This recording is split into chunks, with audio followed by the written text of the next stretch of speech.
No, I didn't think that it would get to this point as fast as it did. You know, it's because we were trying to figure out what made us different. Like I said before, like it's really hard to stand out in this because there's hundreds of clubs that run events consistently. Um, and we were just winging it. We were like, we're gonna do this. We're gonna. Welcome to Metaverse Degen. I'm Lion. I'm Old Man Raptor and got one hell of a guest, and that is. Hi, I'm Fokie. Thank you very much for joining us. It's a What's pleasure everybody? to have you. I think it was like early 2023. Bobby suggested to reach out to you.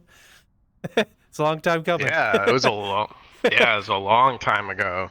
And I can't remember why. I think I was just not feeling it at the time or something. There was something important that I had to deal with. But now, like, I'm just so excited to, be on the podcast and talk to you, Well, it's a pleasure to have you. So, without further ado, Being here. exactly. We'll ask you the question we ask everybody at Yeah. the beginning. What are you most known for, and how did you get started in the platform and with what you do? So I'm most known for DJing in VR under the pseudonym Fokie, and also working on the Baptizm team, the collective, you could say. I mean, we all have our different things. Right now, I manage the entire music portion of it, where we release music for artists that are in VR and are doing drum and bass music currently. I don't know where that is leading. It's just that we love drum and bass. That's what we do. Like, that there it was when we created Baptism, it was like we wanted a safe space for people who were like playing drum and bass, because at the time, dubstep was like super popular. I mean, I'm talking about like 2 years ago, 2.5 years ago, when I started doing this stuff. And I was playing dubstep, then moved on to drum and bass, and then Bobby and I started the Baptism crew, and here we are, right? And so now it's good to actually have artists that are interested in releasing with us, like releases and such. Like the last release we did with Clyde Machine, which was really awesome. Clyde's so awesome. he's such a cool homie, but it's really a beautiful thing, and that's what I'm known for, is just and contributing to the community in regards to music and the convergence of VR and music. So So, what got you into Lion. VRChat?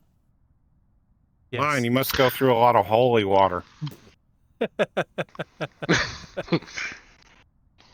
So what got me into VRChat? It's really, um, at the time I was like, it was during COVID. I was moving. I was living in LA because I was working a job as a TV and film music production person. I was making beats basically for TV shows, and I left LA to come back to my hometown in Austin, and I mean it was lockdown. There wasn't really much going on, That being said, though, it was Texas, so it was a little bit more open at the time, but still, like, you kind of felt like that you didn't really have the ability to go out and socialize like as you normally would. So I checked out VRChat, and I thought it was like one of the coolest things, because of just, it was like I see it as like a future platform for, like, the future of entertainment, Ready Player One stuff, and it's here. So I just got so fascinated with it. There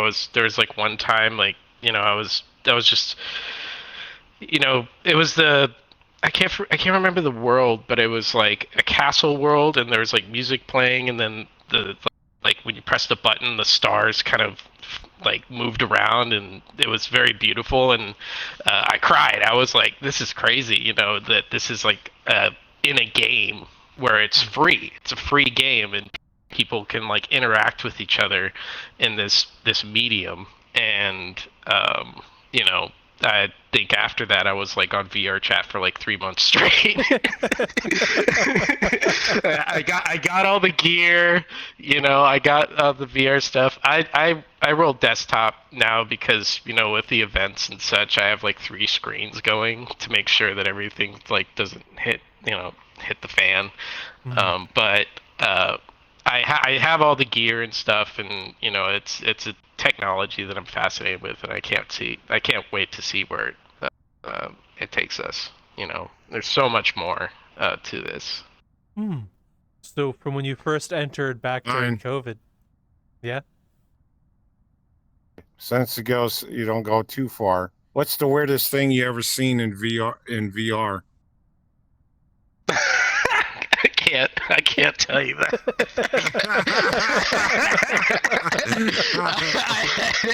Oh, Man, boy. yeah, no, there's some that is something that is a little bit, you know, it's like the early internet, like this space right now. You know, like even though the game's been around for such a long time, we're still in that like proto phase where like things are kind of wild west and such. And you know, that's something that I'm also interested in seeing with this platform, or like any other future VR related platform, you know, like how that is, you know, taken care of. That being said, there are some weird things in this game for sure that I have experienced, and you know, I never thought that it would actually ever be a thing, you know, like, so that's all I can really tell you though. All right. From that extent. What about the second weirdest that's not in the realm of like, wow, we can connect these things with programs. Let's go see what these do. But second weirdest. Second weirdest, I guess it was like a torture chamber in VR, and it was really creepy because it was like the only way. It was like a Japanese world, and you had to like you had to find a code. So like me and my friend were just so interested in like finding these underground worlds, like in the beginning of like me playing VRChat. And this one you had to like have a private access to this world, and you had to get a code, and you had to find certain things in the world in order to open new doors, and it was really creepy. Like I don't. That's kind of the thing is like, you know, it's just like this there's so much that's not known about this space, you know, and it's just this wild west of like, you know, crazy things, you know. And me mentioning that right now, there's probably somebody out there that knows exactly what I'm talking about. And it's just, you know, what's up? Sorry, what? Funny thing is, you saying I think I know the world you're talking about too, because I world hop very avidly. Do you know? You know, it was like I saw it on a Reddit post. There's like, oh, there's this really creepy ass world. You know, like here's the link to it. You know, you type in this code and stuff, and you know, it was it was just too much. Like, you know, the fact that, you know, people put the time to make those things is like kind of, you know, it's kind of trippy to me. So, but there's like, to segue off of that though, you know, there's so much beautiful things that you can do in this game. Like I remember there was a dance event that I went to, and they had like regular dancers, and then they had like special performers play after them. And there was this one guy that he had an avatar that was able to spawn a tower, and his avatar shot him up to the top, and he would like walk down this tower, and he had like a violin. He was like playing violin down it. It was one of the craziest experiences I've ever seen in VRChat. Like that was a very cool like way to see how this, you know, the merge of technology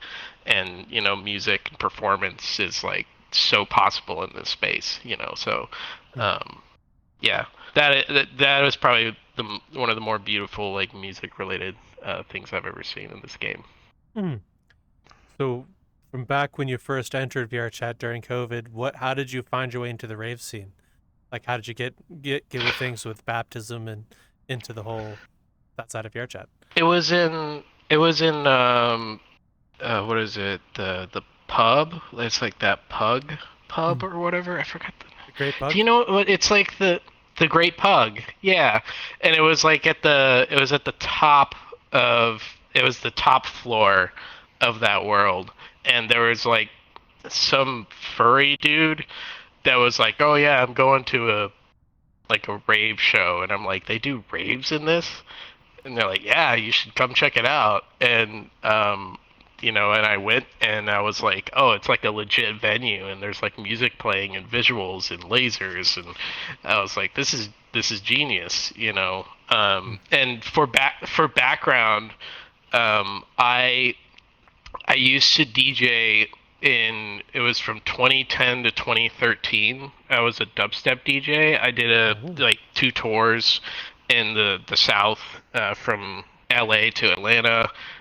I had a whole pseudonym and stuff, and then I went to school at Berkeley College of Music to like get some background on music and some credibility, like from a professional, like something to put on my resume for music and such. But point being though, like I would go to a bunch of these shows and I would perform at these shows, and then when I saw this stuff being emulated in VRChat, I was like, this is amazing. And there's so much that you can do that's even better than what's in real life, like gosh, like things floating around, like AR kind of like experiences, like I don't know. It's very all this is very fascinating to me, and I'm glad to be a part of it. Really. So, from that instance with your first rave, what got you to Baptizm and Bobby? Because I remember you two were running a group for a little while, RTTG, and then that closed down as well. Like, what led you to where you are? So I wasn't a part of RTTG like immediately. It was Bobby had friends who are some of them are still with us, that were running the RTTG events and such. And at the time I was playing at Tartarus, and there's gosh, what is it? Hypothetical, like Skippy and them, like they're the homies. I miss them. It's been a while since I've chatted with them, but it's really cool to like to see how everybody's gone their different ways and such and grown. However, what happened was that that I met Bobby at Orion. It was like it was just like some random RTTG night, and I just ended up being in the world or something, or somebody invited me to play, and then I played, and then it was like I was just getting into like playing drum and bass, like having people know me to play drum and bass in VR, and then Bobby was like, "Oh, that was a really sick set. We should just hang out more and stuff." And yeah, I mean, I would go to all the RTTG events, and there was a lot of really cool ones. And then one day, I made a cross logo, like in Figma, and we were like thinking of like cool, interesting names to like make our own little club, so that we could have a drum and bass container, a place where people could play the music, because it was at the time not very well received. I mean, like Bobby and I cleared rooms back in we cleared rooms, and so when we were just trying to figure out a name, and we just came across Baptism, and we thought it was cool, like the whole like church aesthetic, using certain names to describe things. I think it's just like a really cool like brand identity that you can that we were putting together, and now here we are with we got a team of like, I think it was like 20 people all working on stuff, which is, really awesome to see. Um, they do so much for us. Like seriously, it's, I can't thank them enough. So, what were some of the earlier baptism sets or shows like when around the beginning, and how have they evolved over time? Because I remember seeing a lot of your advertisements through Twitter, and they looked amazing as well. Yeah. Well, that's so. God, this is such a funny thing that you mentioned that because, it was like our first event. I bought a world off of Mage, who's an amazing world creator.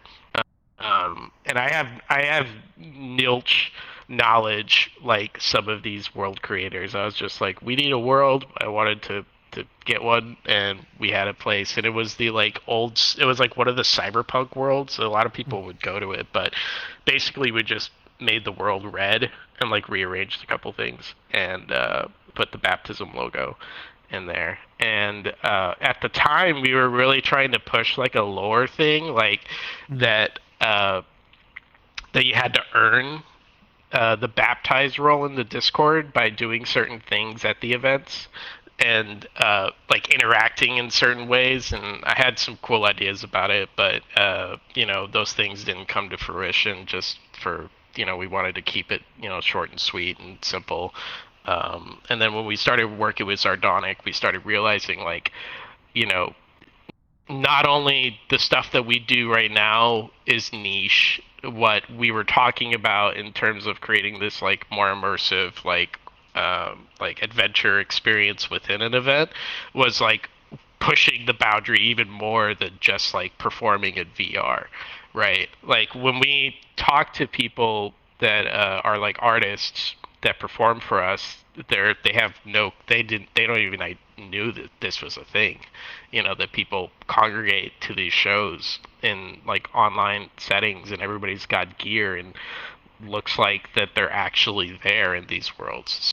So that was something that we had to drop, which was it's cool. Like I think that it'd be cool to revisit, but at the end of the day, like we've been doing more than enough to show like our brand and style, and I think we have a pretty unique like look and feel to all of their promotional material. I think that when people see on Twitter like the art that we put up, they know like that's a baptism thing based on the format, like and yeah. So that was one of the things in the beginning. Like the first and second show, we're really like trying to experiment with what's gonna really interest people to going to our shows instead of like a drinking night or like a tube or a shelter, like and I have so much respect for all clubs and everybody that's doing this stuff. It's about like how do we stand out as a club so that we're able to like retain an identity within the community. That was something that we were really experimenting with in the beginning, and that was like assembly 1 through 5 were just that experimentation stage, and then after that we got a good flow of like how we want to do things and how we message things online and such. And I mean, Bobby's really good at being able to like schedule things. Like I've seen his schedules and they're just like insane. Like if you get a chance you should ask Bobby about talking too. Like he's got some really good insight. But it's just really cool to like to be a part of that process. And like you said, in the beginning it was like just really figuring out like what does baptism mean, what do we do, what's the vision of the project, and it's also like we're still figuring out a lot of things to this day. Like we have so much that we're doing. Like we just released, it's like the new beginning of our new world, which is we're going to build upon that world. So it'll be the fourth world that we've like worked on, and this one will probably be the like we're thinking about like a mega world, kind of like a sanctum kind of thing, where it's like there's different venues within the world and such. So there's like so much that we're learning about, in regards to that, and just how we run events. Yeah. In the beginning, though, it was definitely like just kind of throwing shit at a wall, and trying to see what works,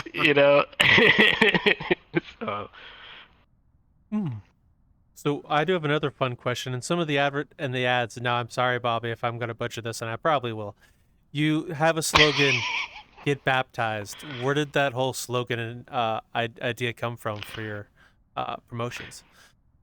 So yeah, the become baptized, the phrase was like, that was actually a part of like the beginning of like what I'm talking about, where it's like we wanted an immersive experience in the beginning. It's like, the goal in the events was to get this role in the Discord that was like the baptized role, and you were like a special like VIP guest in the Discord that like figured out all the like hidden things in the world where we did the events and such. And so that was just kind of how it like fit into the picture. But now it's just a catchphrase that we just say.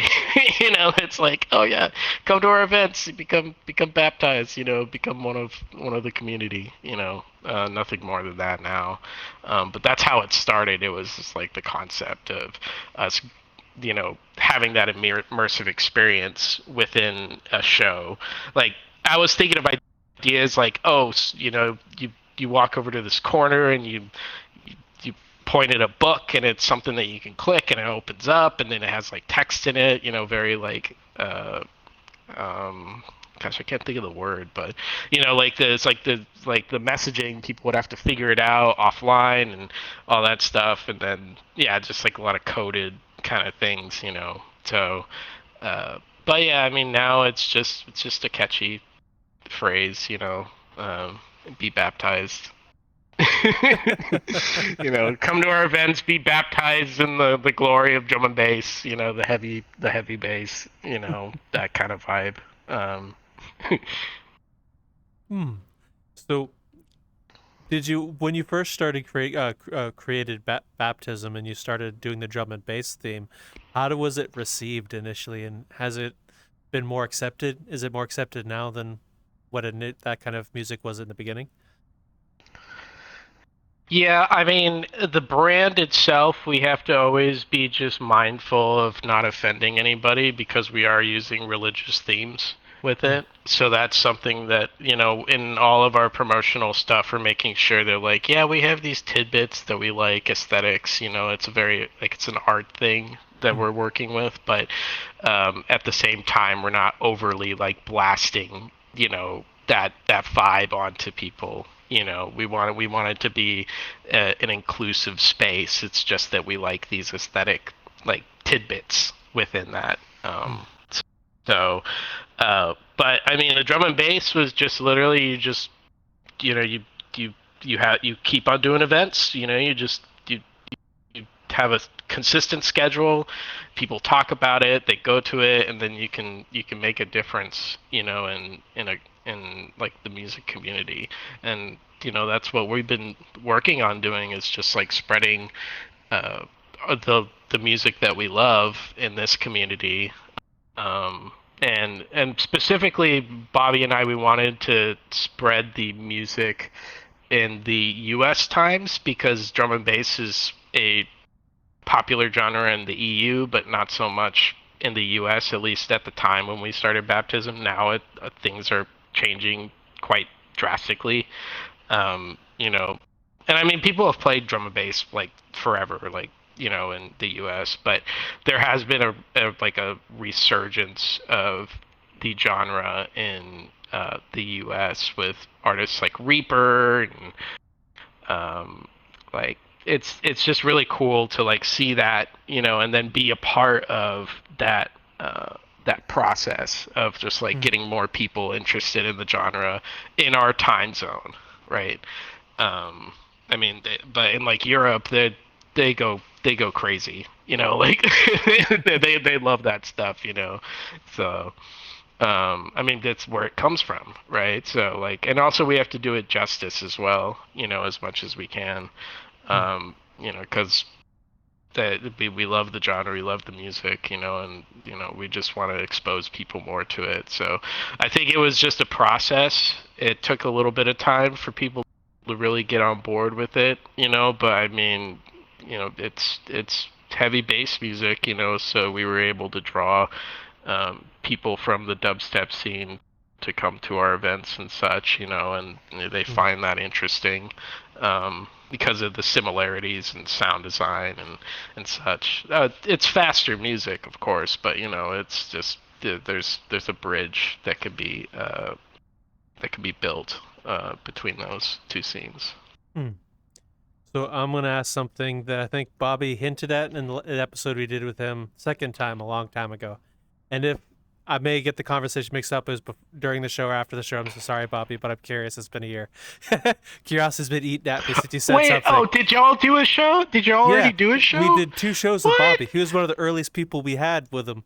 Was Bob, who's one of the earlier people, and we had him on the second time after Baptizm was created, and he was talking about some big event where he's going to go out and talk to people, and he was very cryptic about it.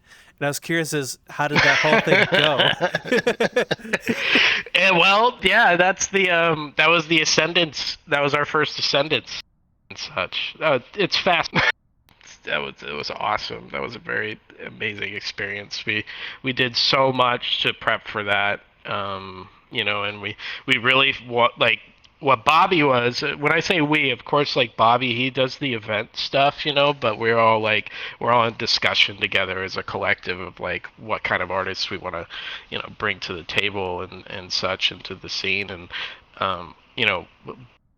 Bobby was like, we're gonna get these 4 live artists and convince them to come play an hour in VRChat. And we're talking about people that get paid like $5,000 for like shows in certain places, like it's, yeah. And I'm thinking here like, oh crap, this is big deal, so yeah, that was kind of the stuff that, he was cooking on, and, he's great at negotiating with people and these, and stuff, and pitching the reason why you should spend an hour to be, playing with us, and yeah, I mean, it's compelling to them, the people that we've talked to. It's a very compelling thing, right?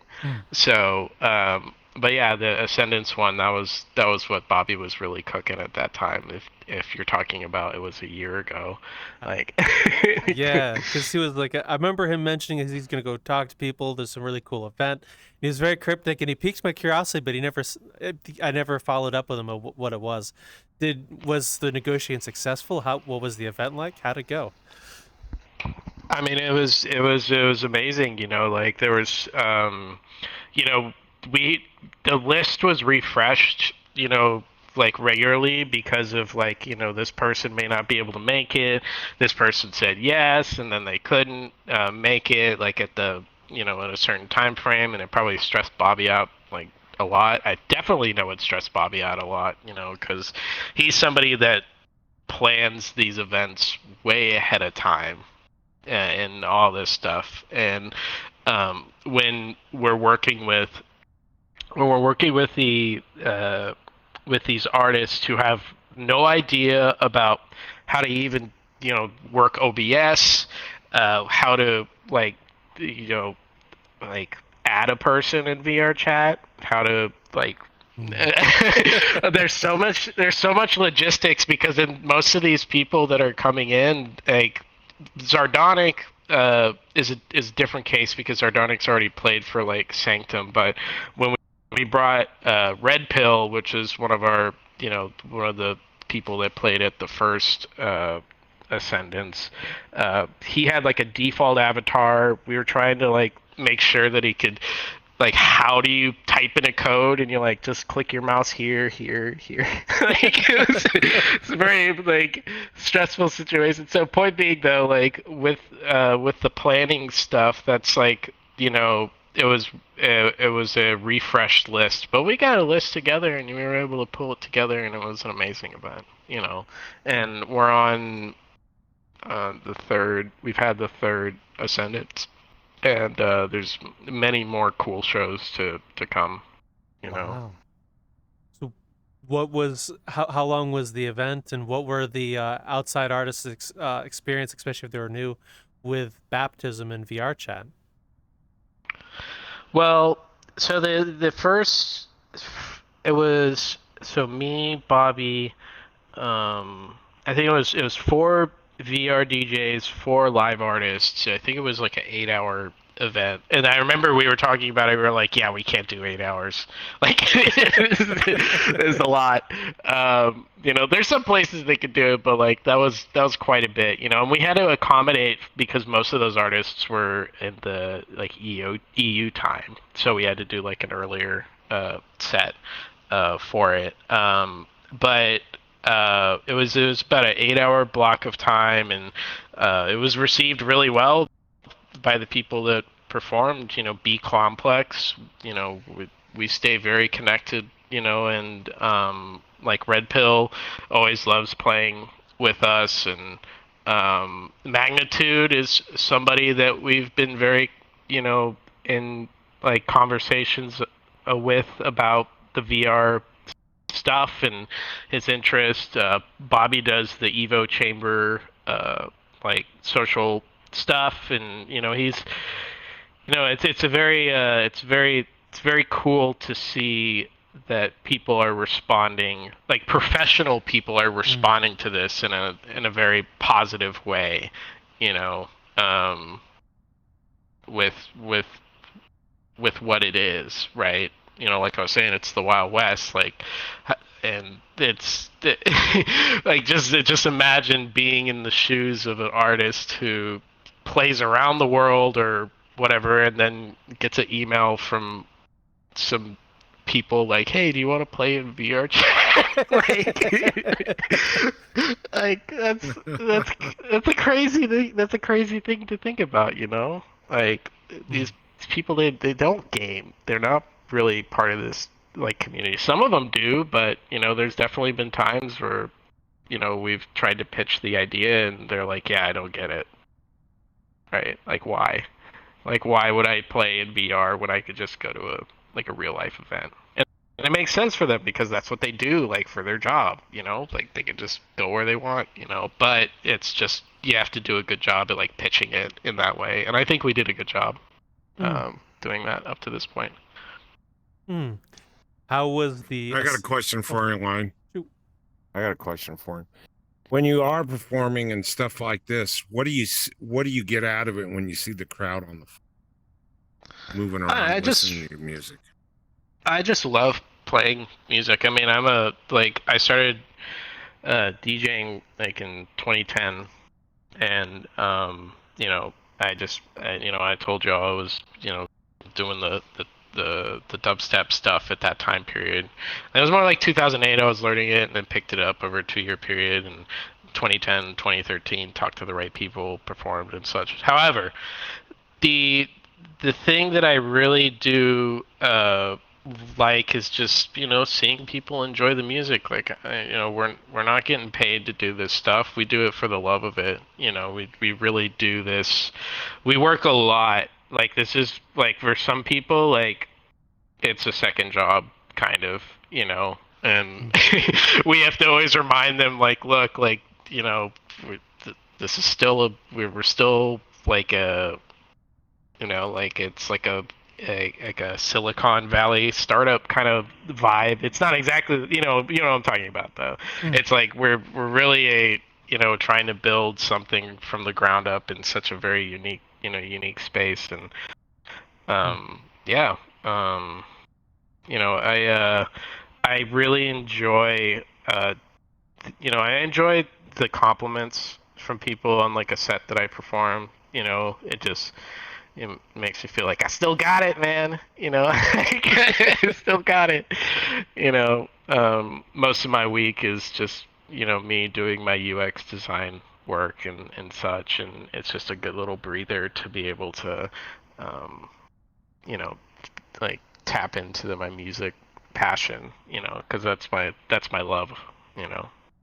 So, and seeing people dance and such in the events is just it's awesome, and it's people from all around the world. Like, that's so cool. Like, I remember it was like the last event we did with the opening night. We had a Japanese artist perform for us, and it was like all of their friends in Japan. And you have to understand, that's like 11 in the morning for them. Like, 10, 11 in the morning. So the fact that they all were able to go and just like go see that at that time, it's just like really cool to see that kind of, stuff. So I enjoy that, that aspect of it.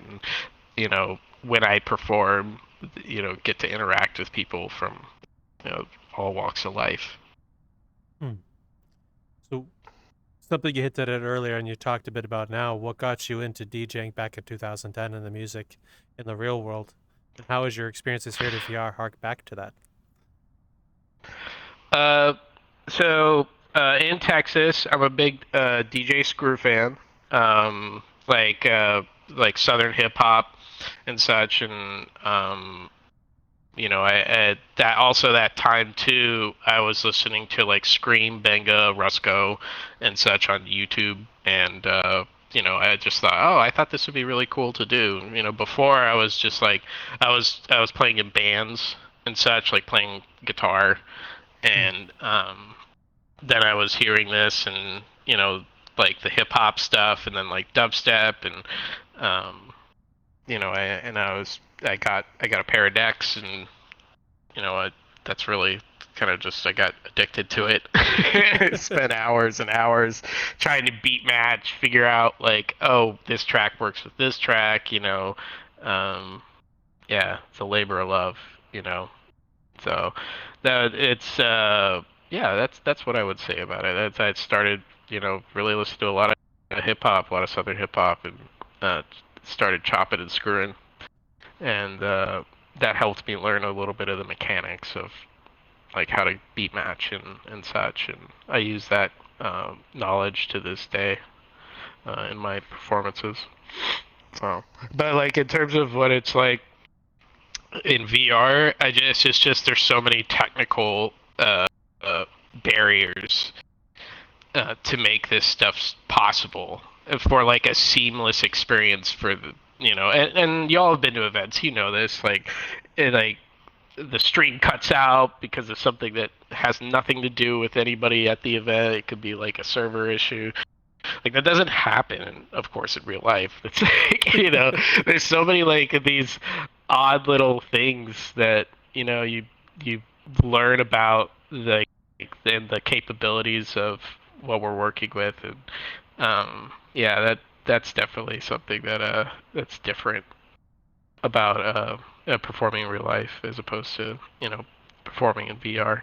Just the small little things, like I didn't have an idea how to use Magic Visualizer. I didn't think it was a big deal. I would just slap a anime video loop on myself, and I still do to this day. I'll just put some anime video on. People like it, like some dudes fighting or something, right? But I mean, there's the you have to be so multifaceted and knowledge in this space to really bring those really cool experiences.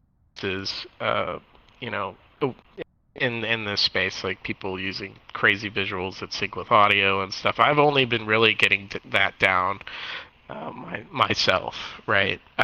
Most of the time I've just relied on like letting the music play, but now like it just like just upgrading the quality of those experiences, and people have done that for like ages in this game. Ages meaning VRChat timeline, of course. But yeah, I really enjoy performing in this space. It's very fun. How did you do those 2 tours in real life, and what was the experience like for you, may I ask? So the first tour in real life was a Texas tour, so it was like a mini tour, right? So it wouldn't be 2, it'd be like 1.5, But like we started in El Paso, and I played with Excision and Dirty Phonics, and it was really cool to like be on stage with them and such. Like, of course they're way bigger now. This was a time where it was like, the Excision didn't have the big visuals and stuff. This was like Datsik, days and such. And then from El Paso, we did Austin stop, we did a San Antonio stop, we did Houston stop, a Dallas stop. So we just hit the big major cities on that first little bit, just to like get the name around of like we had like a roster of like artists that it was like a collective of artists that did this together. And then the second one was I had a like quote manager at the time. It was just somebody that I was like, hey, if you can you talk to these people and book me? Like, so I don't want to deal with this, like, because it's not my forte. But he was able to lock in a very cool like experience. It was a she's a singer now, and she did a song with Marshmello. I can't remember her name though, but she went under a different pseudonym at the time. But like me and her, and then a driver, and then her friend, we took like it wasn't quite a smart car, but like it was a little bit bigger, like I guess the size of a Nissan Leaf or something. And we traveled from Los Angeles to we did an El Paso show, we did a Houston show, we did a New Orleans show, and then we did a Atlanta show. Which the Atlanta show was amazing. Like they party really like crazy in Atlanta. If you ever go, they do some really good shows in Atlanta. But the one that we played at, it was Atlians was there. They were like starting up. Like they're very younger. It was a younger time, and it was just that was the experience. But we did this in like this small car. I remember we would sleep like for like 8. It was like we were sleeping on the road. Like we'd stop at those side areas. I remember like one night we were like in the middle of nowhere in like Arizona or some shit, and we didn't book a hotel. We just decided, we're gonna be driving for a little bit. We might as well just like sleep here for like 4 hours. And so that was like cool. It felt really rogue, like on the road kind of vibe. I felt like it was an adventure. It wasn't, it was a very cool thing, when you say tour and such. We did it, but it wasn't like what you think. It wasn't like a tour bus or like flying here and there. We didn't have the money for that, we just had money for gas and, talking to people that's like in the city or this city about doing the show. So that was a really fun experience, and I hope to do that again. Not maybe something different. I don't want to be driving a Nissan Leaf across the country again. Nissan Leaf, that car size. I don't want to do that again. But I think that it would be fun to do that again. And I'm working on that myself for my personal project too. Getting back into making more beats and such. But I mean, I spend a lot of time on the Baptizm project. That's like, that's our baby. We've been working so hard on it, and yeah, it takes up a lot of time, but we love it, we all love it, the people that are a part of it. So what have been some of your favorite experiences with Baptizm, and what keeps you going working on Baptizm?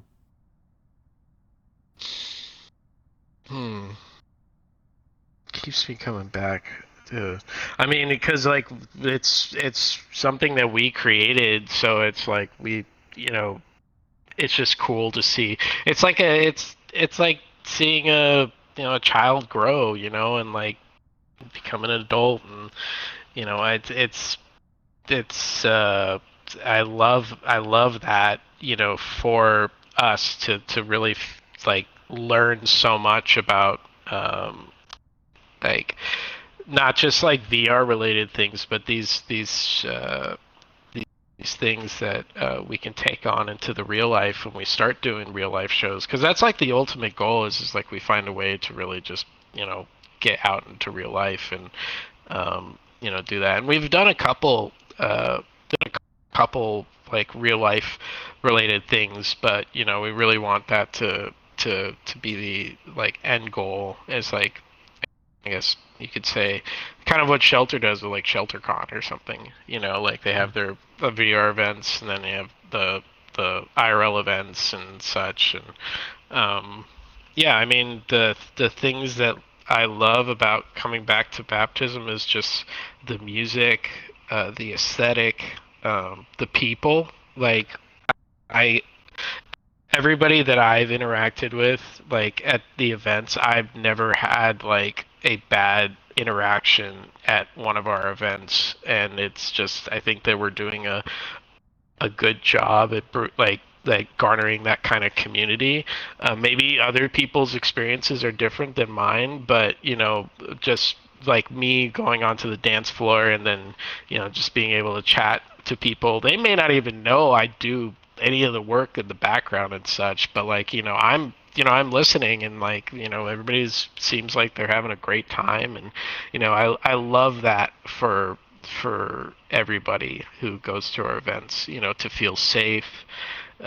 You know, I think that that's a big thing that keeps me, you know, pushing forward with this project. Just seeing people happy, you know, of what we're doing, and yeah.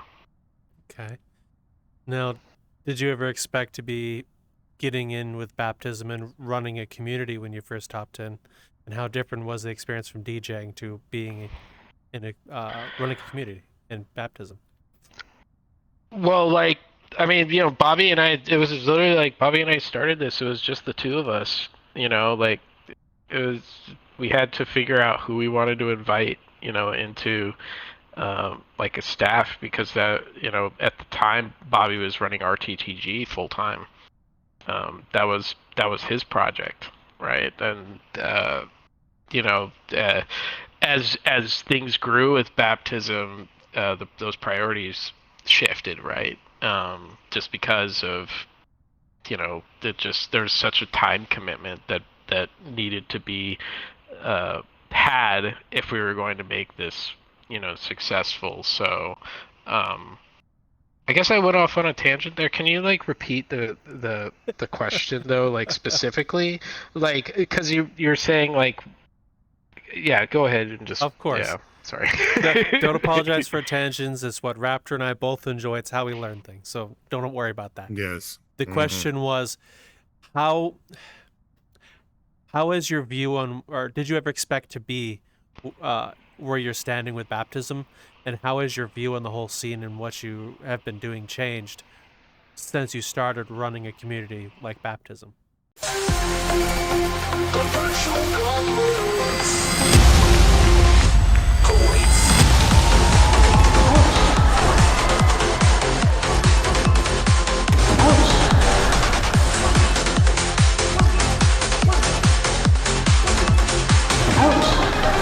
Step into the game, feel the rush ignite.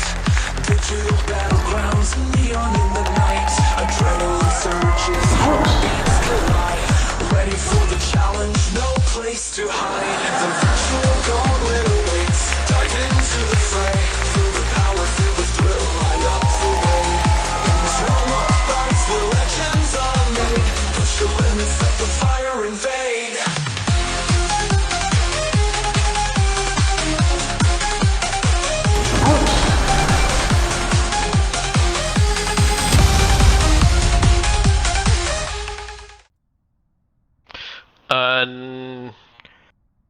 I don't know. I didn't think that it would get to this point as fast as it did.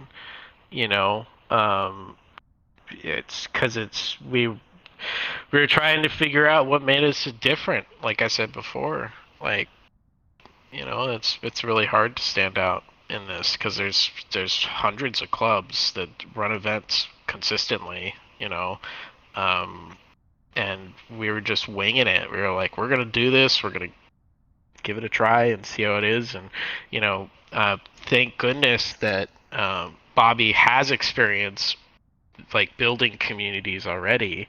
So that was just really awesome to be able to just like have that, you know, have Bobby just take care of that portion of it, you know, create the Discord servers, create the systems and all that stuff.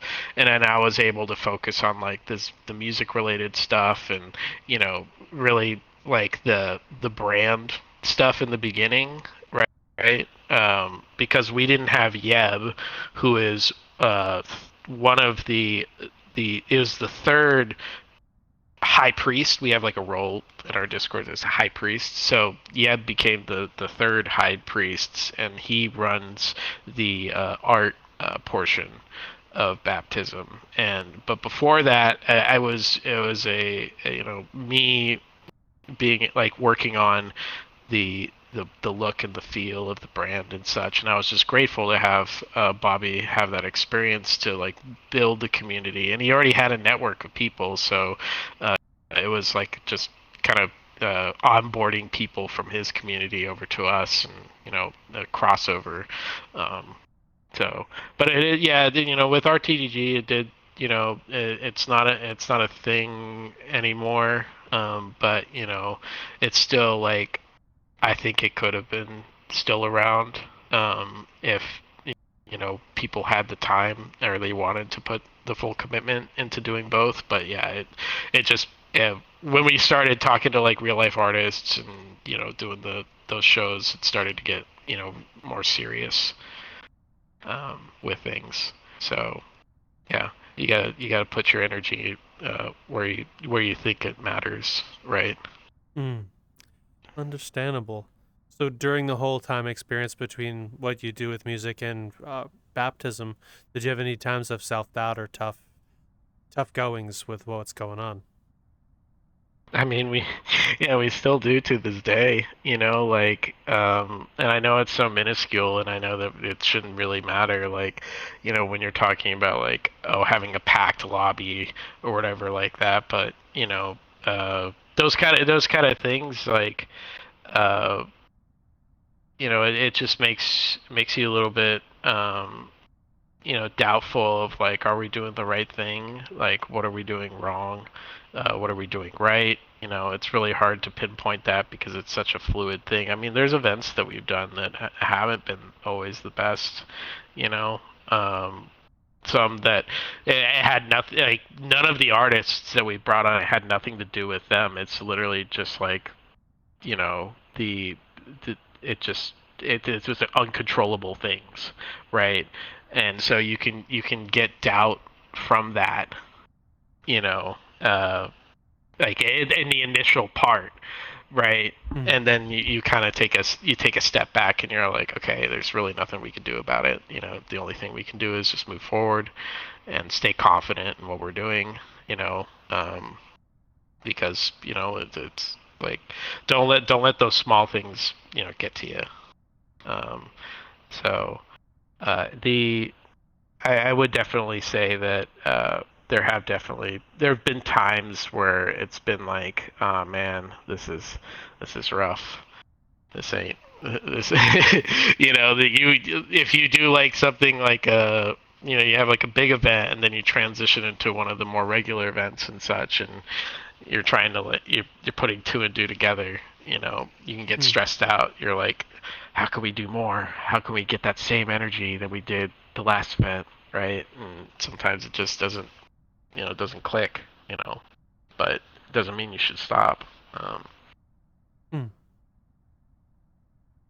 Okay. So between DJing and everything else you're up to, what have been some of your favorite highlights from the platform VRChat?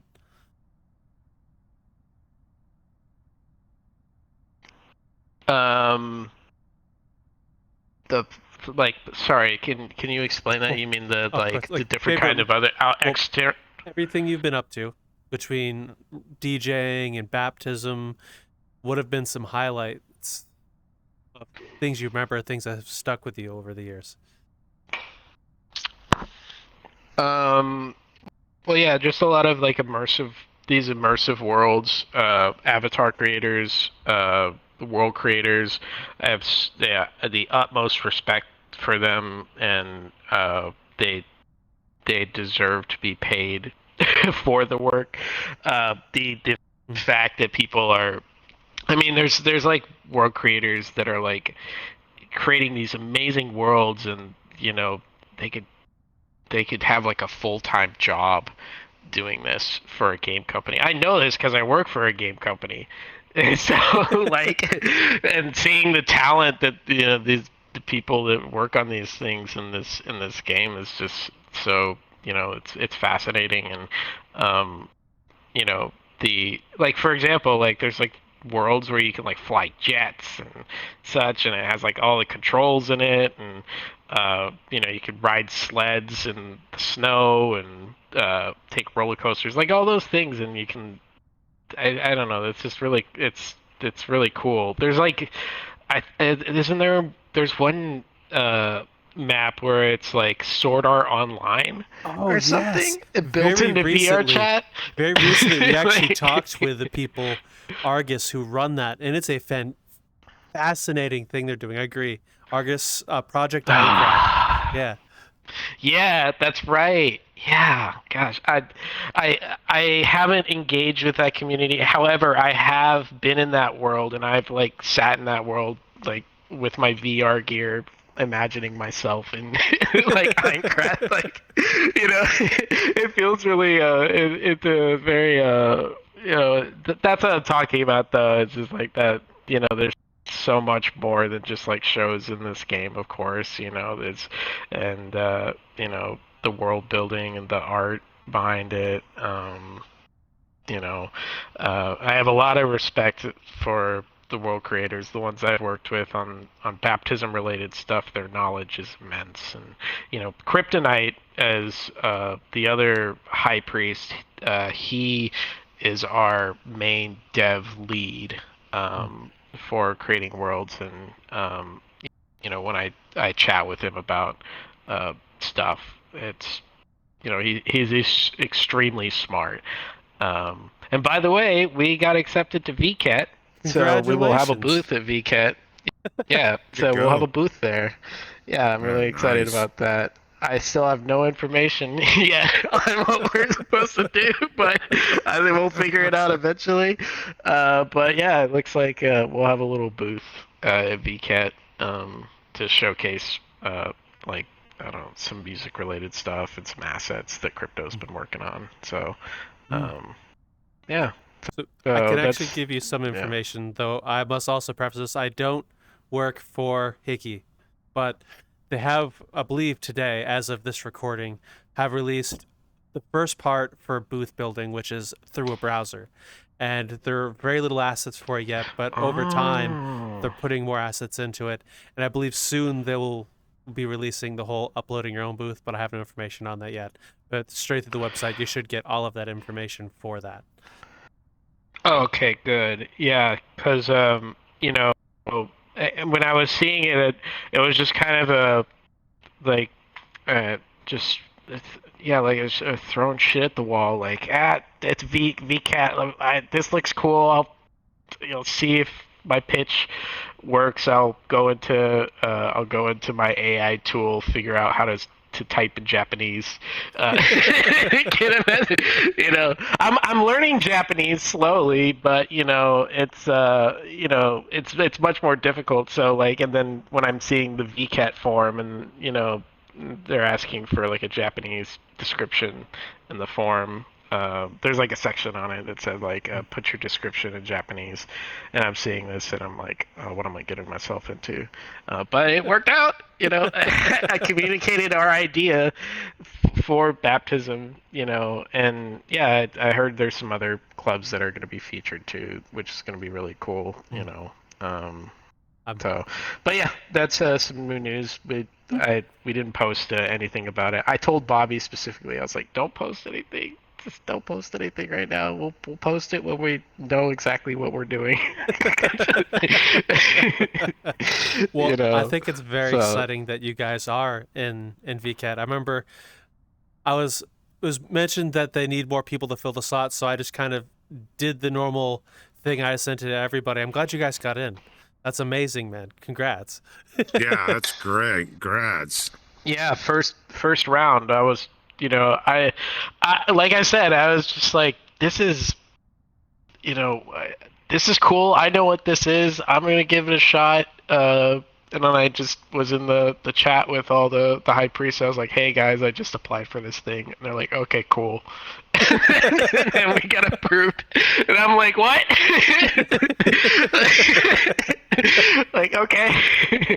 So there must be somebody who knows of us on the VCAT side, and that's that, or like the pitch that I wrote out was sufficient, so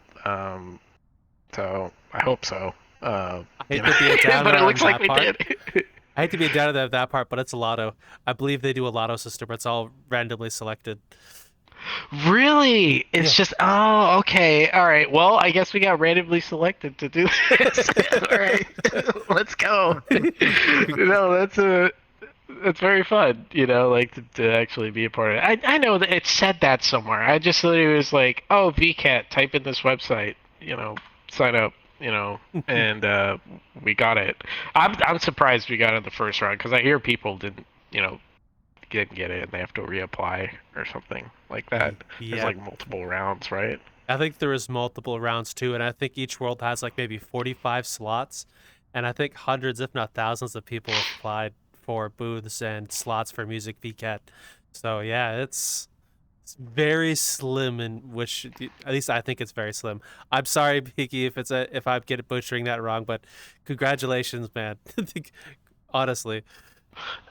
No, I'm really grateful. Like I said, I was just kind of winging it, seeing if it would happen. I thought it was just not gonna work out, and now we got a slot. And I'm like, okay, cool, sweet, let's make something. So we're gonna be working on something, and Crypto's working on another thing for somebody else too for that too. So that all intersects like really nicely, and we'll get to be able to showcase Baptizm at VCAT, which is pretty cool. Any hints of what your booth is going to be like, or how you're going to promote yourselves? Because I'm interested. That's something that I talked about it before, but like I said, we haven't created anything. But we were thinking something like you have like a QR code that shows like a link to the music and such, and certain assets, like because crypto wants to sell assets as well, so that would be like something that could help out. We have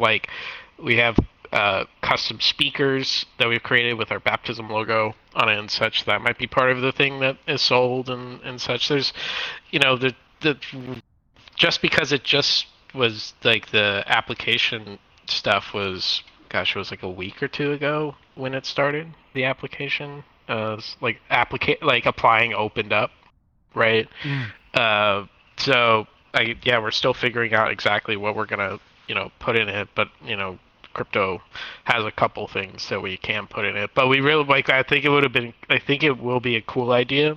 If it could be a cool idea, like I said, I'm not confirming anything, but it'd be cool if we just like had like a booth with like DJ decks and like some speakers there, and then it has like baptism related stuff behind it and such, that some descriptions about like who we are, and then people that want to go and hang out at the booth, they can, I don't know, maybe if they wanted to like mini perform at VCAT or something behind the decks. I believe just media players goof are around. allowed in the booths.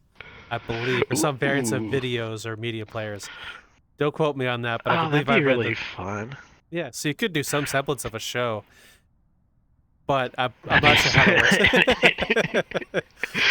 if that's possible, that'd be really fun. I guess we'll see. So, but just the fact that we got in, on this lottery is just amazing. it's really exciting. We have to figure out what to do though. But we've winged it before, and we can wing it again. So, also, I have full trust in the team. So also to be a VR chat Mormon of sorts, have you you guys should join the Discord for PJKT, which is another community related festival as well. I believe they're looking for more club related groups. I know Rift was there at Fest this year, 2024, as well. could you could send me a link to join? Of course. I'm definitely down. Yeah. Of course. That won't be happening until June, Yeah. but to be honest, dude, with what Baptism does, it'd be fucking awesome to see you guys there. If you Yeah, I mean, Great.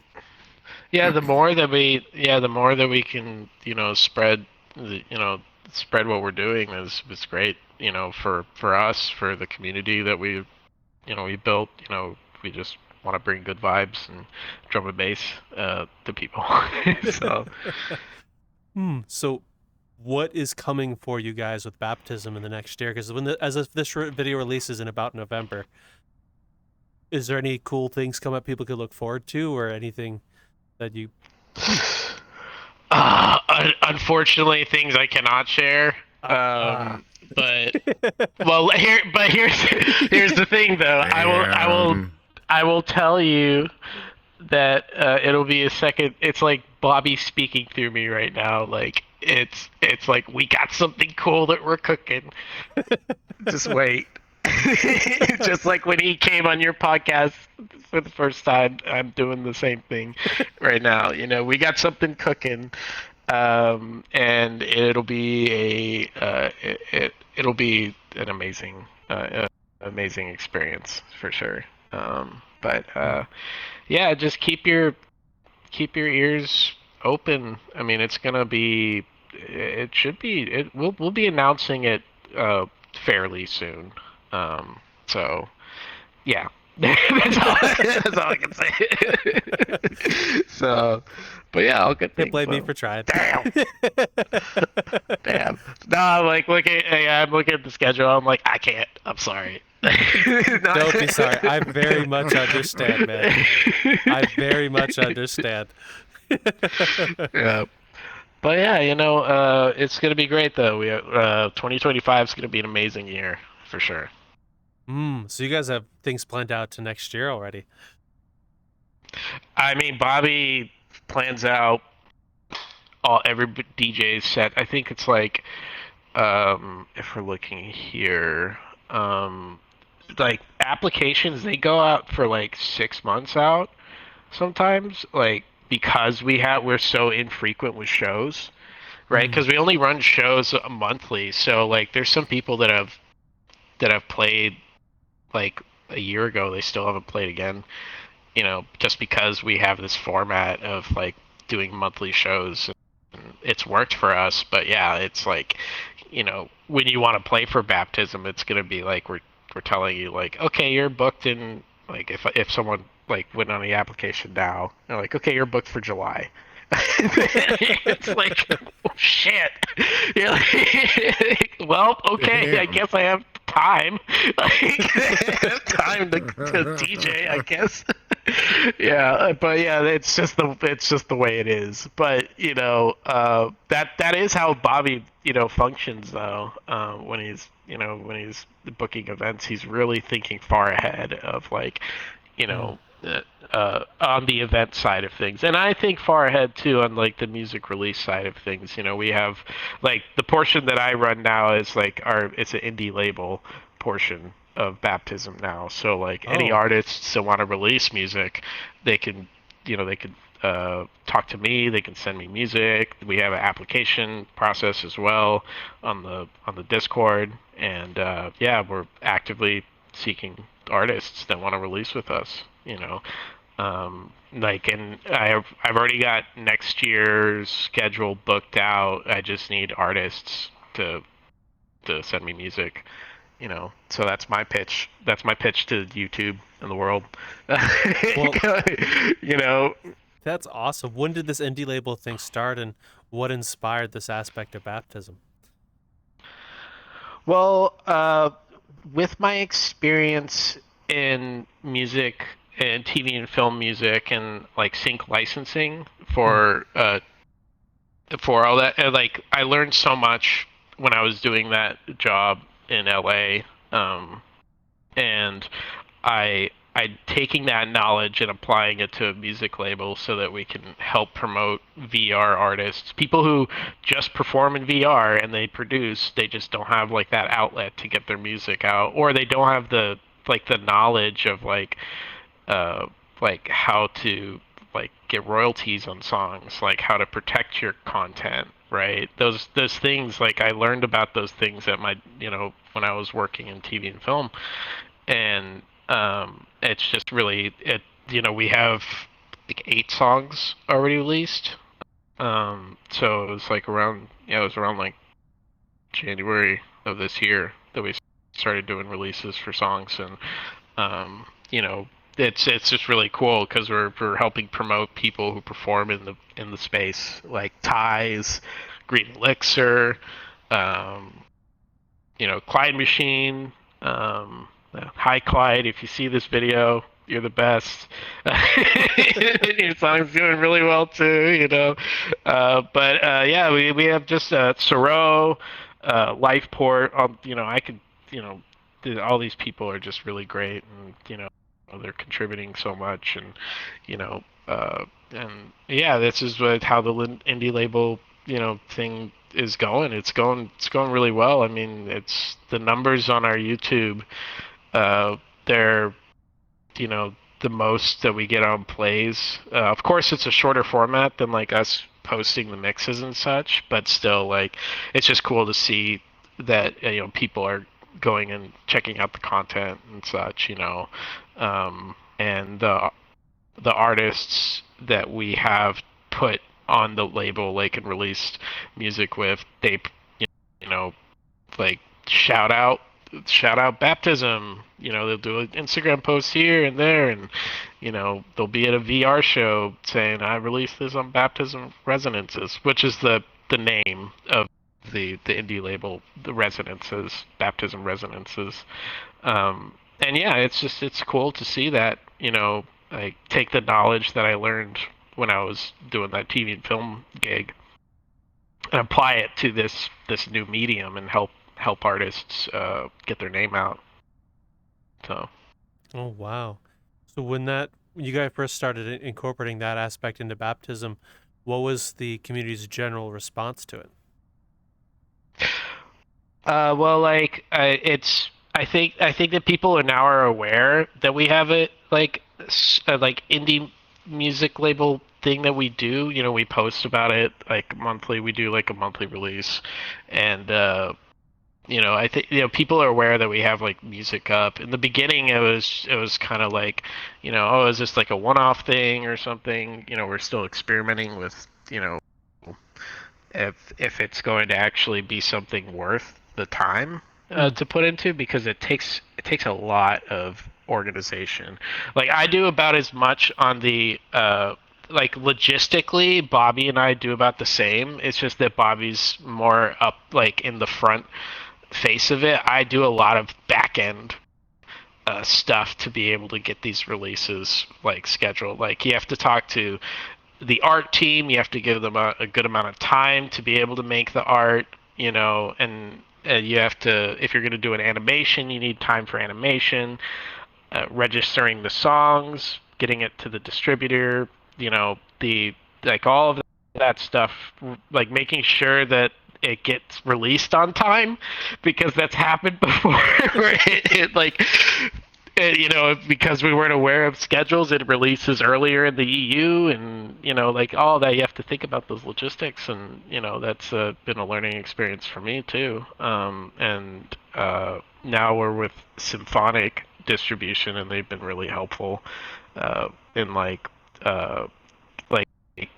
streamlining the release process, and I think that there's just so much potential for this indie label to help grow people in this VR space.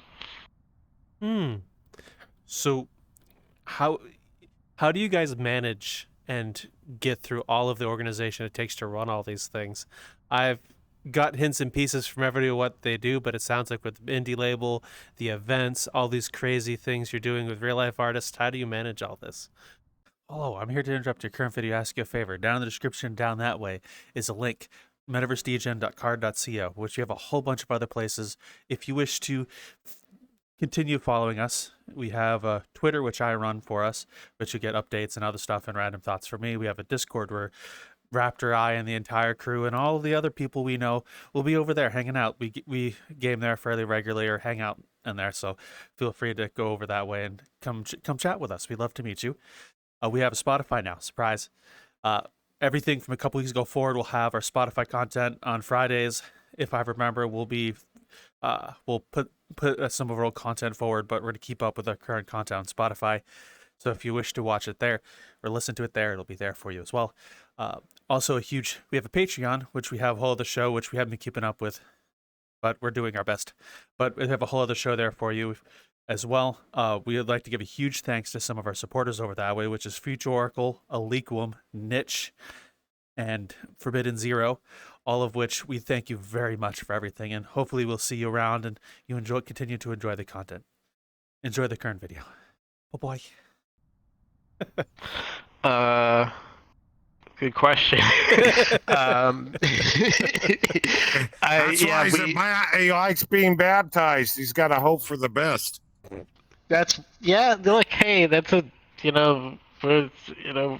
whatever. If you believe in the Lord, the praise of the Lord, hoping to make sure that everything doesn't fall apart. Like Yeb is, oh man, Yeb. And shout out to Yeb.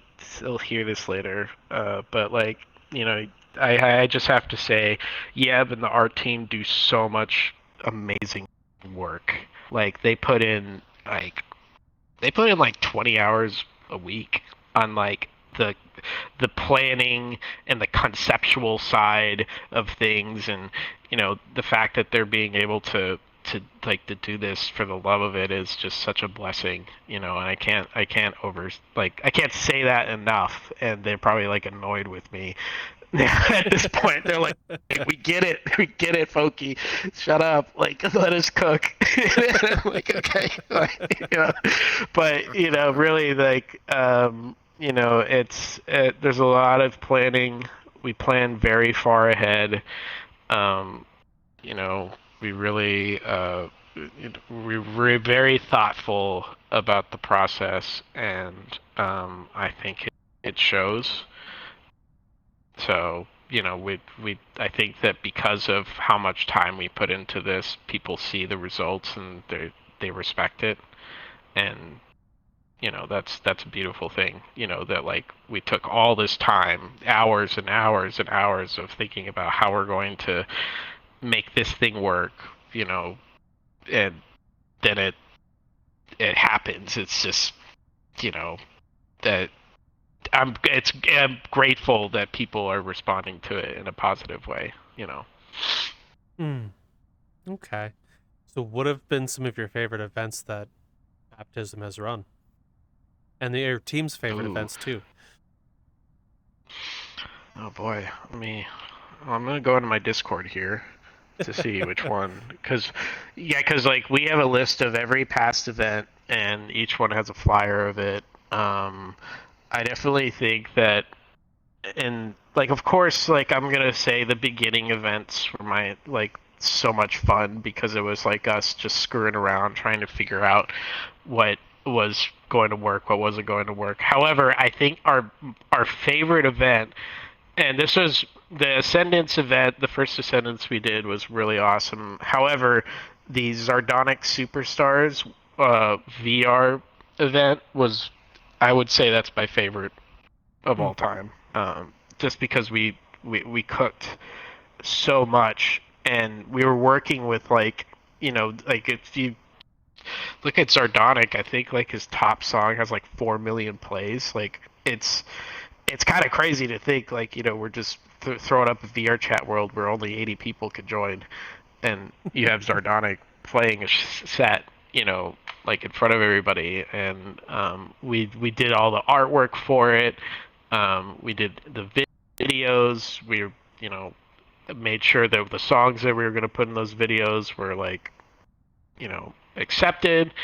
And we're getting photo shoots of people for the each still for the Twitch. Like it was a whole process. And then like when the event happened, it was like just this like everybody performed so amazingly. That was one of my favorite ones for sure.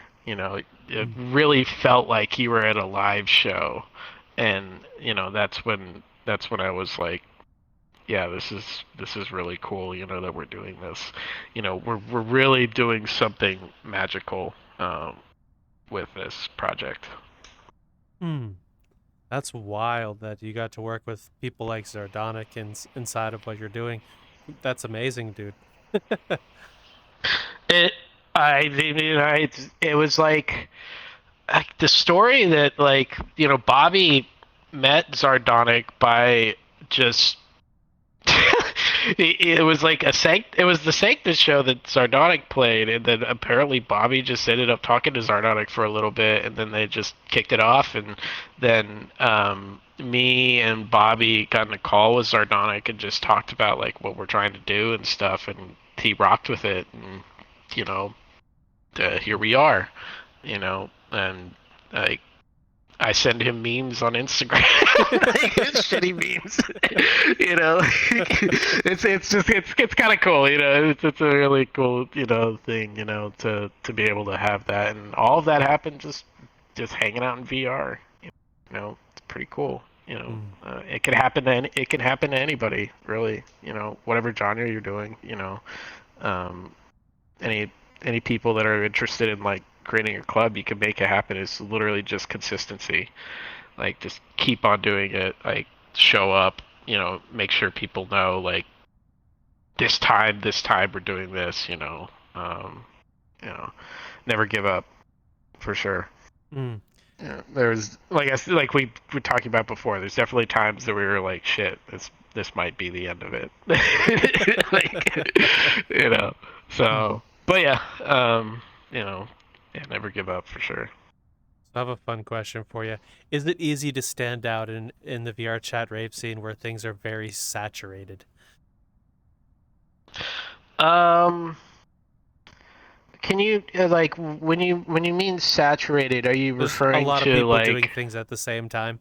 Like Friday hits and there's a bunch of events going on, lots of people starting clubs such as yourselves. Lots of things going. Well, people congregate where they their friends are and the people that they they connect with. So yeah, there's definitely a lot of events that happen and it's definitely hard to to stand out because for somebody who jumps into VR chat for the first time and checks out like the schedule of the shows that are happening like that weekend, and you have to like what like your name is just a block in the list of all these hundreds of events that you really like you really have to like I don't know, people have to talk about it, people have to talk about like what you're doing and such, and this person said, oh, I like going to a baptism event, oh, I like to go into the so and so club, like all that community building and such, and a word of mouth portion of it. But yeah, it's definitely hard to really stand out in it because of how saturated it is, and for better or worse, right? So like if you're starting a club like right now, it's just finding that like niche that people will go back to for your events, right? That, or you just a lot of people and want to bring them to your your event, and you're able to get a good amount of artists. Like it's not all like a one size fits all situation, but yeah, it's like you definitely have to work super hard to stand out of that 100 events on a Friday night. It's like how like why would someone wait in a queue of 30 to go to one event when they could just go to like a drinking world with their buddies and like shoot some pool or whatever and vibe? What do you have to be able to get people into that? Like that's definitely not that's a hard thing to do. Yeah. I think it's impressive you guys are standing out, especially like, I have this weird guilty thing where most groups we join, I'll join the VRChat group and leave them in my profile, but every time I log in, I'll see events just my notification tab is just ginormous, filled with things, and someone says like, I want to do this. And it's just like, I look at my notification tabs, like 20, 30 people on a Friday night. It's like, oh, good luck, kid. I wish you luck. Yeah. Yeah, I mean, when you're going down your friends list and such, and you're seeing all these different places, like packed lobby, packed lobby, packed lobby.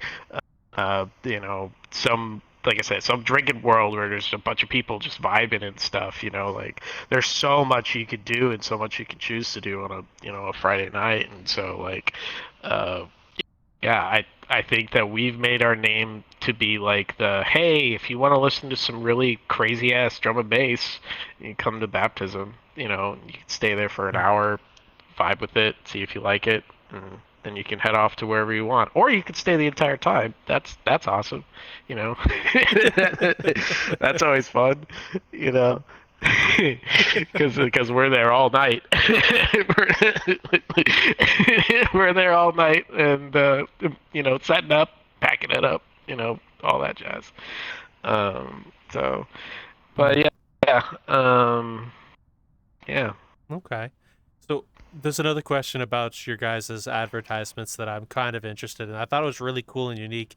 I believe it's you guys that do like the gold stills of avatars and people for the baptism, or was that some other group? So that was one promotional thing that we did, and that was for Ascendance 2. Yeah, that was for Ascendance 2. Ascendance 3, we did like these like murals, like it looked like a church. Oh, it was like the glass windows like of each artist, and it looked like church like the church windows, when you're in like a cathedral, right? And it showed like we had like each artist had their own like little cutout glass figurines like within the windows. It was really cool. But like the promotion you're talking about, that was Ascendance 2, and we really were like, okay, we want to figure out a way to do like a really clean looking promotional bit that we can release over a period of time, and we wanted it to be something that we could just like roll out in a like an economic manner, right? Because you have so much content you're working with, you have so many artists that you need to import the assets of each person's avatar and then make it gold skin. Like it's a long process of like getting all that together. And with that promotional stuff that we worked on, the gold one, it was kind of cool. Like it started where we were like, I don't know if you like watch like Star Wars like on Disney Channel. Not Disney Channel, not Disney Plus, not Disney Channel, Disney Plus. Yeah, but on Disney Plus they have like the shimmer of the like light that goes across the faces of all the characters in Star Wars. We use that as a concept for the Ascendance 2 promotion, but it was like we wanted to go with something that wasn't red, because like red is like a color that we overuse, and so we wanted to introduce some new like elements to make it seem more I guess royal, right? A more royal like promotional material, as opposed to the just really dark and evil like vibe that the red and the blacks and the whites can portray. So the gold and the black was like a very cool like twist on our promotional stuff. So yeah, that's cool that you recognize that. That was a very It's That was a fresh. That was a fresh. Yeah, that was a fresh one. You know, that was a fresh approach to our brand, and it's definitely not the last time that we will be doing that kind of like changes in colors and such. I mean, with Ascendance 3, we the windows, like the glass, like each one had a different color and it represented each different artist's like vibe, and it was very cool to have that. I don't know if you did. I don't know if you saw that promotional stuff, but if you get a chance, you can just go scroll through the old Baptizm like Twitter page, and you'll see some of the spinning animations that they did. That was a lot of work for the art team.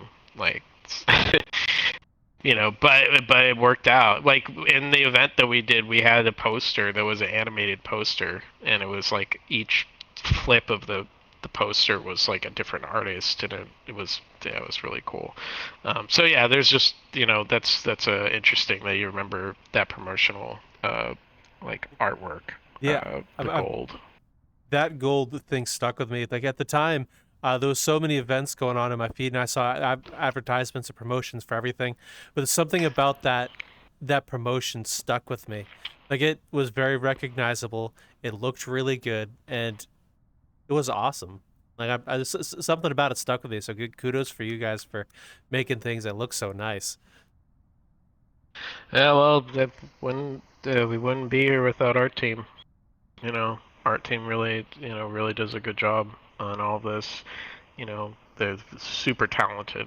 Art team, dev team, yeah, the collaboration between the two is just immense, and yeah, super grateful. Well, last couple of questions before we start wrapping this up. First of which is the name you use in VRChat, Fokie. Where did it come from, and why do you still use it?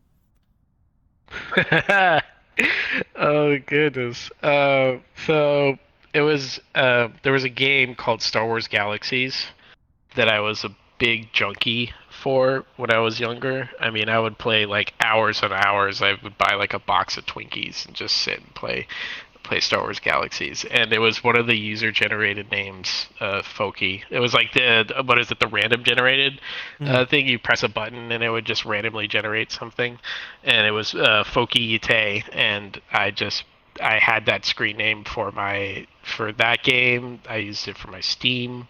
It just kind of stuck with me, and then when I started playing VRChat, I was like, oh, I might as well just use that screen name, and then now it's cool to be able to see that I can build like a music brand around that name, which started as just like it just started as like just a randomly generated name in a Star Wars game, and yeah, I haven't had any issues of that. I don't know anybody else named Fokie. I think there's maybe like one person on like Spotify that I'm like, dang it, like why do you have the same name? But like still,